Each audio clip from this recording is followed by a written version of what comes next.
I'd like to tell you about the strangest secret in the world. Some years ago, the late Nobel Prize-winning Dr. Albert Schweitzer was being interviewed in London, and a reporter asked him, "Doctor, what's wrong with men today?" And the great doctor was silent a moment, and then he said, "Men simply don't think." It's about this that I want to talk with you. We live today in a golden age. This is an era that man has looked forward to, dreamed of, and worked toward for thousands of years. But since it's here, we pretty well take it for granted. We in America are particularly fortunate to live in the richest land that ever existed on the face of the earth, a land of abundant opportunity for everyone. But do you know what happens? Well, let's take 100 men who start even at the age of 25. Do you have any idea what will happen to those men by the time they're 65?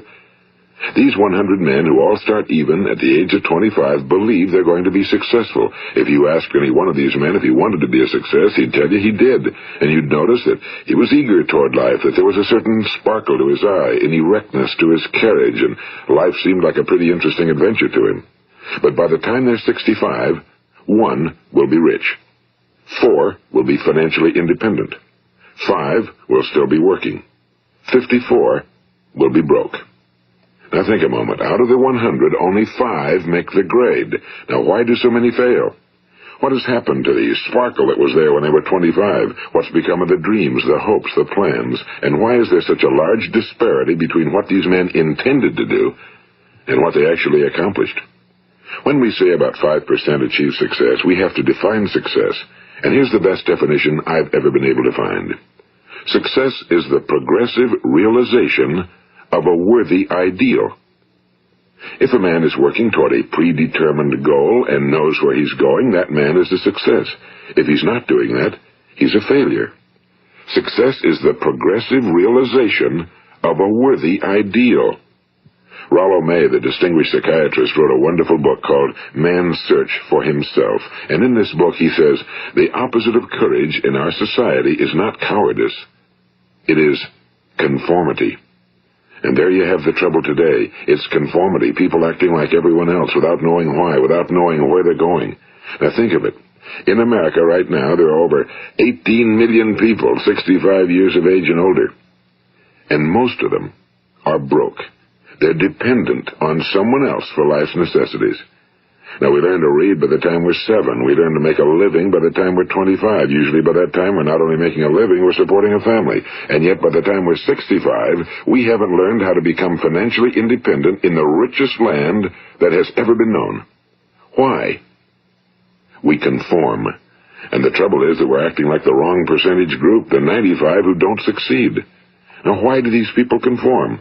Well, they really don't know. These people believe that their lives are shaped by circumstances, by things that happen to them, by exterior forces. They're outer-directed people.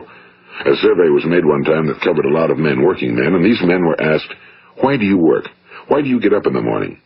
19 out of 20 had no idea. If you ask them, they'll say, well, everyone goes to work in the morning, and that's the reason they do it, because everyone else is doing it. Now let's get back to our definition of success. Who succeeds? The only person who succeeds is the person who is progressively realizing a worthy ideal. He's the person who says, I'm going to become this, and then begins to work toward that goal. I'll tell you who the successful people are. A success is the school teacher who's teaching school because that's what he or she wants to do. The success is the woman who's a wife and mother because she wanted to become a wife and mother and is doing a good job of it. The success is the man who runs the corner gas station because that was his dream. That's what he wanted to do. The success is the successful salesman who wants to become a top-notch salesman and grow and build with his organization. A success is anyone who is doing deliberately a predetermined job because that's what he decided to do deliberately. But only 1 out of 20 does that. That's why today there isn't really any competition unless we make it for ourselves. Instead of competing, all we have to do is create. You know, for 20 years, I looked for the key which would determine what would happen to a human being. Was there a key I wanted to know which would make the future a promise that we could foretell to a large extent? Was there a key that would guarantee a person's becoming successful if he only knew about it and knew how to use it? Well, there is such a key, and I found it. Have you ever wondered why so many men work so hard and honestly without ever achieving anything in particular, and others don't seem to work hard and yet seem to get everything? They seem to have the magic touch. You've heard them say that about someone. Everything he touches turns to gold. And have you ever noticed that a man who becomes successful tends to continue to become successful? And on the other hand, have you noticed how a man who's a failure tends to continue to fail? Well, it's because of goals. Some of us have goals, some don't. People with goals succeed because they know where they're going. It's that simple. Think of a ship leaving a harbor, and think of it with the complete voyage mapped out and planned. The captain and crew know exactly where it's going and how long it'll take. It has a definite goal. Now, 9,999 times out of 10,000, it will get to where it started out to get. Now let's take another ship, just like the first, only let's not put a crew on it or a captain at the helm. Let's give it no aiming point, no goal, no destination. We just start the engines and let it go. I think you'll agree with me that if it gets out of the harbor at all, it will either sink or wind up on some deserted beach, a derelict. It can't go anyplace because it has no destination and no guidance, and it's the same with a human being. Take the salesman, for example. There's no other person in the world today with the future of a good salesman. Selling is the world's highest paid profession, if we're good at it and if we know where we're going. Every company needs top-notch salesmen, and they reward those men. The sky's the limit for them. But how many can you find? Someone once said the human race is fixed, not to prevent the strong from winning, but to prevent the weak from losing. The American economy today can be likened to a convoy in time of war. The entire economy is slowed down to protect its weakest link, just as the convoy had to go at the speed that would permit its slowest vessel to remain in formation. That's why it's so easy to make a living today. It takes no particular brains or talent to make a living and support a family today. So we have a plateau of so-called security, if that's what a person's looking for. But we do have to decide how high above this plateau we want to aim. Now let's get back to the strangest secret in the world, the story that I wanted to tell you today. Why do men with goals succeed in life and men without them fail? Well, let me tell you something which, if you really understand it, will alter your life immediately. If you understand completely what I'm going to tell you from this moment on, your life will never be the same again. You will suddenly find that good luck just seems to be attracted to you. The things you want just seem to fall in line, and from now on you won't have the problems, the worries, the gnawing lump of anxiety that perhaps you've experienced before. Doubt, fear, well, they'll be things of the past. Here's the key to success and the key to failure. We become what we think about. Now let me say that again. We become what we think about. Throughout all history, the great wise men and teachers, philosophers and prophets have disagreed with one another on many different things. It's only on this one point that they are in complete and unanimous agreement. Listen to what Marcus Aurelius, the great Roman emperor, said. A man's life is what his thoughts make of it.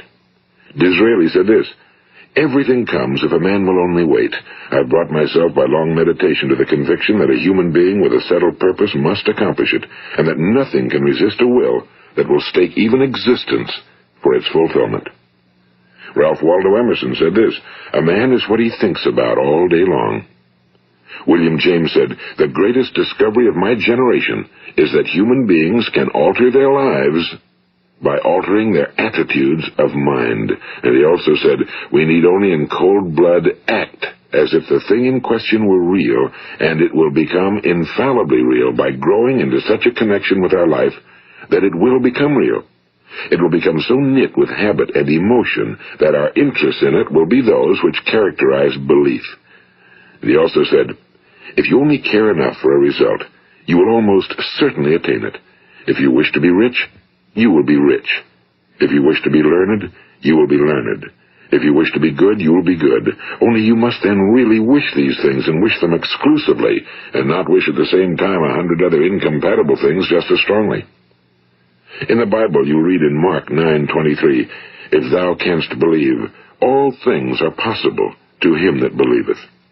My old friend Dr. Norman Vincent Peale put it this way, this is one of the greatest laws in the universe. Fervently do I wish I had discovered it as a very young man. It dawned upon me much later in life, and I found it to be one of the greatest, if not my greatest discovery outside of my relationship to God. The great law, briefly and simply stated, is that if you think in negative terms, you will get negative results. If you think in positive terms, you will achieve positive results. That is the simple fact, he went on to say, which is at the basis of an astonishing law of prosperity and success. In 3 words, believe and succeed. William Shakespeare put it this way: our doubts are traitors and make us lose the good we oft might win by fearing to attempt. George Bernard Shaw said, people are always blaming their circumstances for what they are. I don't believe in circumstances. The people who get on in this world are the people who get up and look for the circumstances they want, and if they can't find them, make them. Well, it's pretty apparent, isn't it? And every person who discovered this for a while believed that he was the first one to work it out. We become what we think about. Now, it stands to reason that a person who's thinking about a concrete and worthwhile goal is going to reach it, because that's what he's thinking about, and we become what we think about. Conversely, the man who has no goal, who doesn't know where he's going, and whose thoughts must therefore be thoughts of confusion and anxiety and fear and worry, becomes what he thinks about. His life becomes one of frustration and fear and anxiety and worry. And if he thinks about nothing, he becomes nothing. Now, how does it work? Why do we become what we think about? Well, I'll tell you how it works as far as we know. Now, to do this, I want to tell you about a situation that parallels the human mind. Suppose a farmer has some land, and it's good fertile land. Now, the land gives the farmer a choice. He may plant in that land whatever he chooses.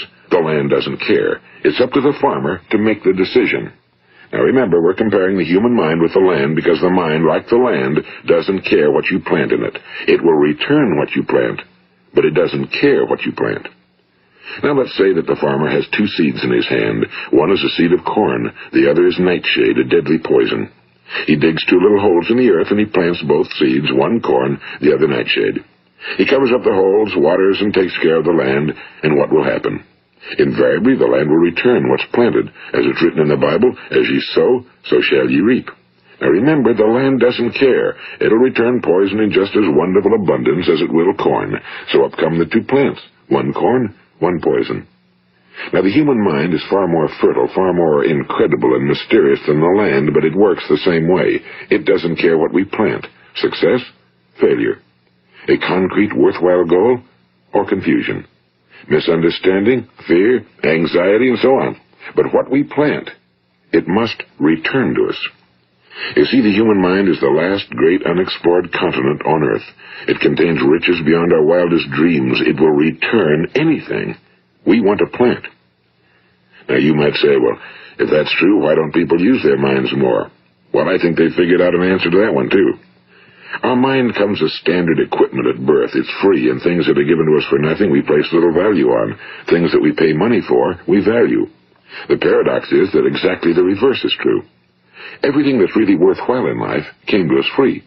Our minds, our souls, our bodies, our hopes, our dreams, our ambitions, our intelligence, our love of family and children and friends and country, all these priceless possessions are free.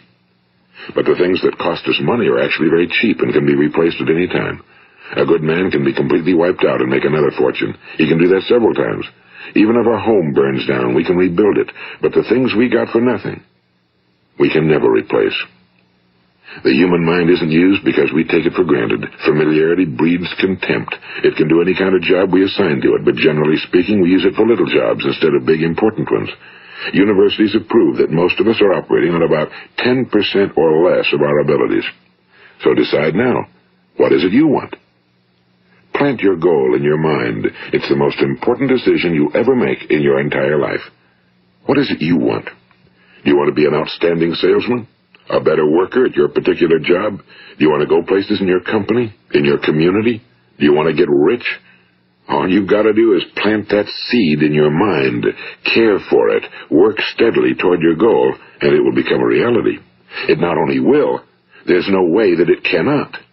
You see, that's a law, like the laws of Sir Isaac Newton, the laws of gravity. If you get on top of a building and jump off, you'll always go down. You'll never go up, and it's the same with all the other laws of nature. They always work. They're inflexible. Think about your goal in a relaxed, positive way.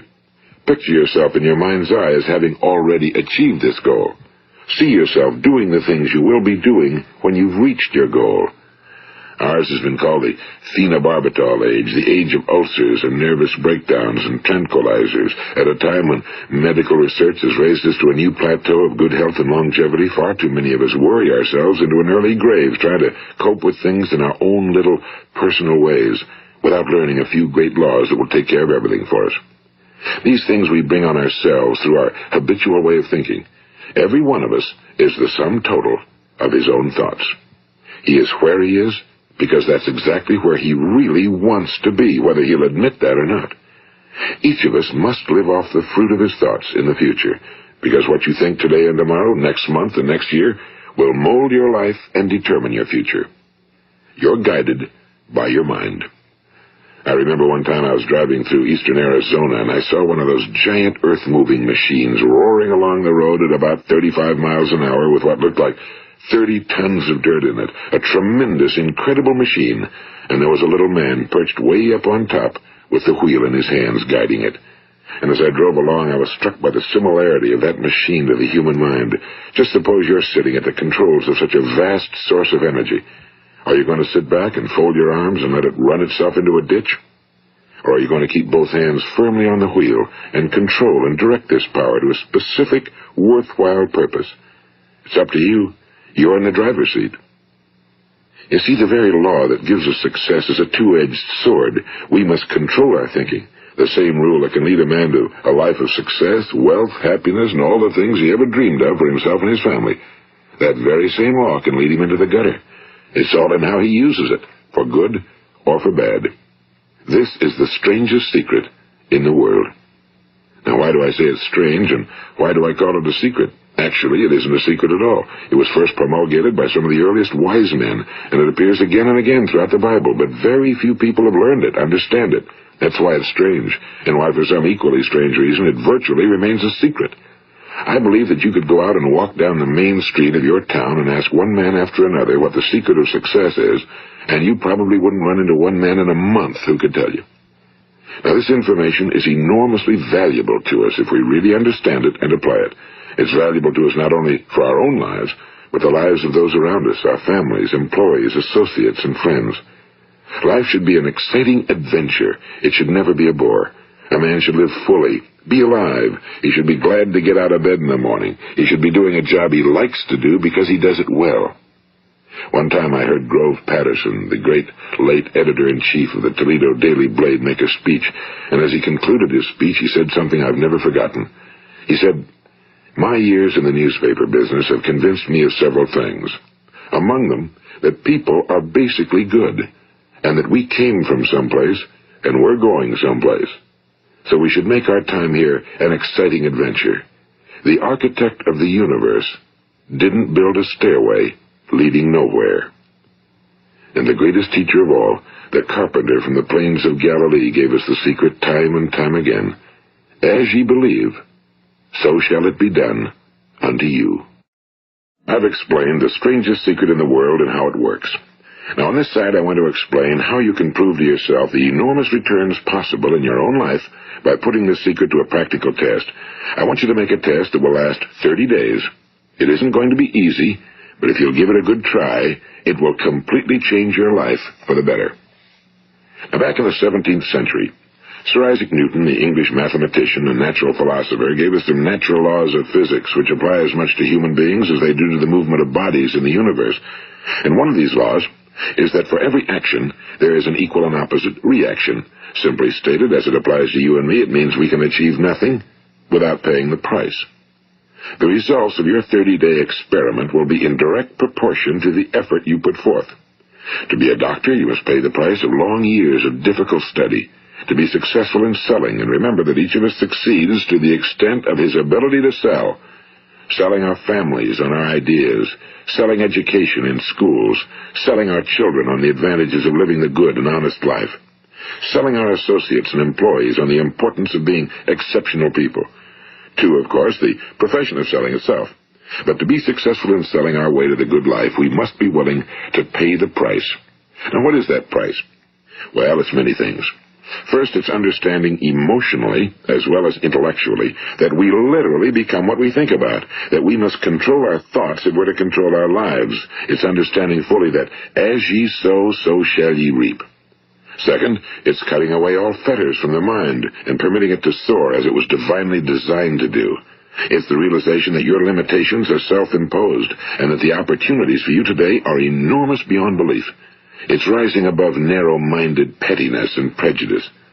And third, it's using all your courage to force yourself to think positively on your own problem, to set a definite and clearly defined goal for yourself, to let your marvelous mind think about your goal from all possible angles, to let your imagination speculate freely upon many different possible solutions, to refuse to believe that there are any circumstances sufficiently strong to defeat you in the accomplishment of your purpose, to act promptly and decisively when your course is clear, and to keep constantly aware of the fact that you are, at this moment, standing in the middle of your own acres of diamonds, as Russell Conwell used to point out.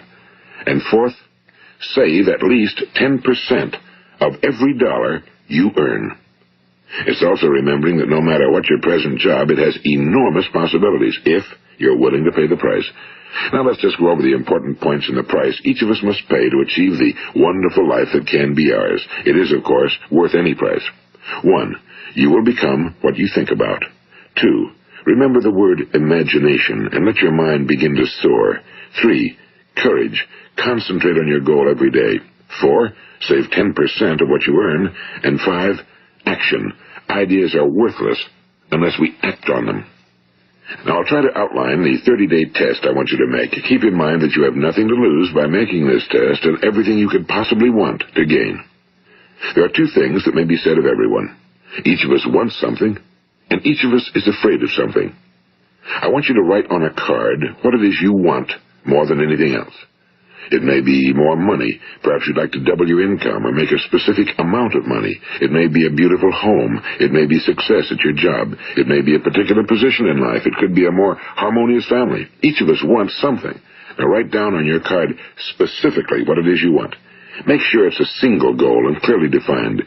You needn't show it to anyone, but carry it with you so that you can look at it several times a day. Think about it in a cheerful, relaxed, positive way each morning when you get up, and immediately you have something to work for, something to get out of bed for, something to live for. Look at it every chance you get during the day and just before going to bed at night. And as you look at it, remember that you must become what you think about, and since you're thinking about your goal, you realize that soon it will be yours. In fact, it's yours really the moment you write it down and begin to think about it. Look at the abundance all around you as you go about your daily business. You have as much right to this abundance as any other living creature. It's yours for the asking. Now we come to the difficult part. Difficult because it means the formation of what is probably a brand new habit, and new habits are not easily formed. Once formed, however, it will follow you for the rest of your life. Stop thinking about what it is you fear. Each time a fearful or negative thought comes into your consciousness, replace it with a mental picture of your positive and worthwhile goal. And there will come times when you'll feel like giving up. It's easier for a human being to think negatively than positively. That's why only 5% are successful. You must begin now to place yourself in that group. For 30 days, you must take control of your mind. It will think about only what you permit it to think about. Each day for this 30-day test, do more than you have to do. In addition to maintaining a cheerful, positive outlook, give of yourself more than you've ever done before. Do this knowing that your returns in life must be in direct proportion to what you give. The moment you decide on a goal to work toward, you're immediately a successful person. You are then in that rare and successful category of people who know where they're going. Out of every 100 people, you belong to the top 5. Don't concern yourself too much with how you're going to achieve your goal. Leave that completely to a power greater than yourself. All you have to do is know where you're going. The answers will come to you of their own accord and at the right time. Remember these words from the Sermon on the Mount, and remember them well. Keep them constantly before you this month of your test. Ask, and it shall be given you. Seek, and ye shall find. Knock, and it shall be opened unto you. For every one that asketh receiveth, and he that seeketh findeth, and to him that knocketh it shall be opened. It's as marvelous and as simple as that. In fact, it's so simple that in our seemingly complicated world, it's difficult for an adult to understand that all he needs is a purpose and faith. For 30 days, Do your very best. If you're a salesman, go at it as you've never done before, not in a hectic fashion, but with the calm, cheerful assurance that time well spent will give you the abundance in return you deserve and want. If you're a homemaker, devote your 30-day test to completely giving of yourself without thinking about receiving anything in return, and you'll be amazed at the difference it makes in your life. No matter what your job, do it as you've never done it before for 30 days. And if you've kept your goal before you every day, you'll wonder and marvel at this new life you've found. Dorothea Brand, the outstanding editor and writer, discovered it for herself and tells about it in her fine book, Wake Up and Live. Her entire philosophy is reduced to the words, act as though it were impossible to fail. She made her own test with sincerity and faith, and her entire life was changed to one of overwhelming success. Now, you make your test for 30 full days. Don't start your test until you've made up your mind to stick with it. You see, by being persistent, you're demonstrating faith. Persistence is simply another word for faith. If you didn't have faith, you'd never persist.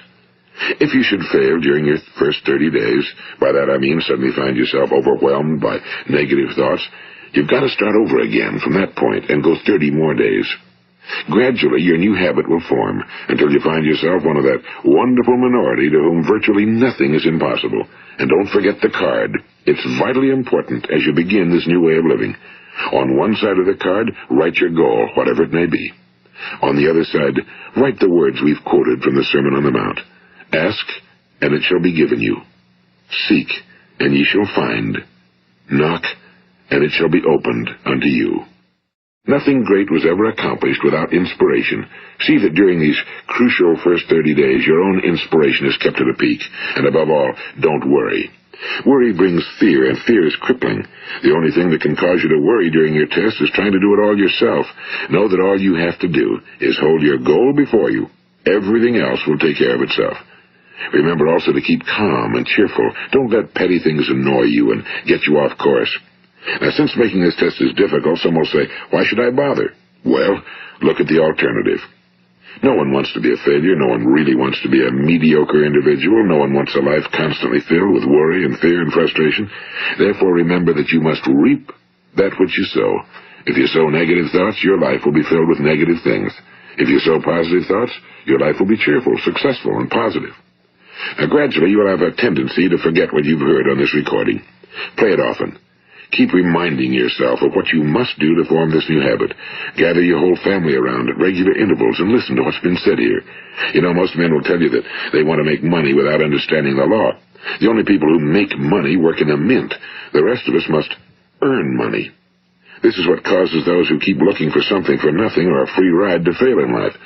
The only way to earn money is by providing people with services or products which are needed and useful. We exchange our time and our product or service for the other man's money. Therefore, the law is that our financial return will be in direct proportion to our service. Now, success is not the result of making money. Making money is the result of success, and success is in direct proportion to our service. Most people have this law backwards. They believe that you're successful if you earn a lot of money. The truth is that you can only earn money after you're successful. It's like the story of the man who sat in front of the stove and said to it, give me heat, and then I'll add the wood. How many men and women do you know, or do you suppose there are today, who take the same attitude toward life? There are millions. We've got to put the fuel in before we can expect heat. Likewise, we've got to be of service first before we can expect money. Don't concern yourself with the money. Be of service. Build, work, dream, create. Do this, and you'll find there's no limit to the prosperity and abundance that will come to you. Prosperity, you know, is founded upon a law of mutual exchange. Any person who contributes to prosperity must prosper in turn himself. Sometimes the return will not come from those you serve, but it must come to you from someplace, because that's the law. For every action, there is an equal and opposite reaction. As you go daily through your 30-day test period, remember that your success will always be measured by the quality and quantity of service you render, and money is a yardstick for measuring this service. No man can get rich himself unless he enriches others. Now, there are no exceptions to a law. You can drive down any street in America and from your car estimate the service that's being rendered by the people living on that street. Had you ever thought of this yardstick before? It's interesting. Some, like ministers and priests and other devoted people, measure their returns in the realm of the spiritual, but again, their returns are equal to their service. Once this law is fully understood, any thinking person can tell his own fortune. If he wants more, he must be of more service to those from whom he receives his return. If he wants less, he has only to reduce his service. This is the price you must pay for what you want. If you believe you can enrich yourself by deluding others, you can end only by deluding yourself. It may take some time, but just as surely as you breathe, you'll get back what you put out. Don't ever make the mistake of thinking you can avert this. It's impossible. The prisons and the streets where the lonely walk are filled with people who tried to make new laws just for themselves. We may avoid the laws of man for a while, but there are greater laws that cannot be broken. An outstanding medical doctor recently pointed out 6 steps that will help you realize success. 1. Set yourself a definite goal. 2. Quit running yourself down. 3. Stop thinking of all the reasons why you cannot be successful and instead think of all the reasons why you can. 4. Trace your attitudes back through your childhood and try to discover where you first got the idea you couldn't be successful, if that's the way you've been thinking. 5. Change the image you have of yourself by writing out a description of the person you would like to be. And 6. Act the part of the successful person you have decided to become. The doctor who wrote those words is a noted West Coast psychiatrist, Dr. David Harold Fink. Do what the experts since the dawn of recorded history have told you you must do. Pay the price by becoming the person you want to become. It's not nearly as difficult as living unsuccessfully. Make your 30-day test, then repeat it again, and each time it will become more a part of you until you'll wonder how you could ever have lived any other way. Live this new way, and the floodgates of abundance will open and pour over you more riches than you may have dreamed existed. Money? Yes, lots of it. But what's more important, you'll have peace. You'll be in that wonderful minority who lead calm, cheerful, successful lives. Start today. You have nothing to lose, but you have a whole life to win. This is Earl Nightingale, and thank you.